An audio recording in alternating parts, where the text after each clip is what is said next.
Hello to our Alachua County Public School families. I'm Shane Andrews, Superintendent of Schools. In just a few days, our schools will begin hosting their annual open houses. Families will meet their students' teachers, find out more about what their child will be learning, and most importantly, how they can help their child succeed in the classroom. Attending an open house is a great way to establish a strong connection with your child's teachers and school. It will also show your student how much you value their education. Obviously, all of us have very busy schedules, but if you can, I encourage you to attend your school's open house. The elementary, middle, and high school open houses will be held during different weeks to make it easier for families with multiple children.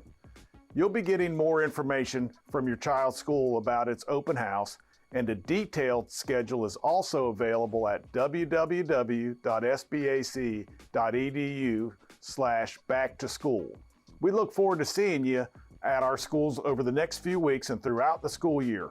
Remember, parent involvement is key to every child's success in and out of school.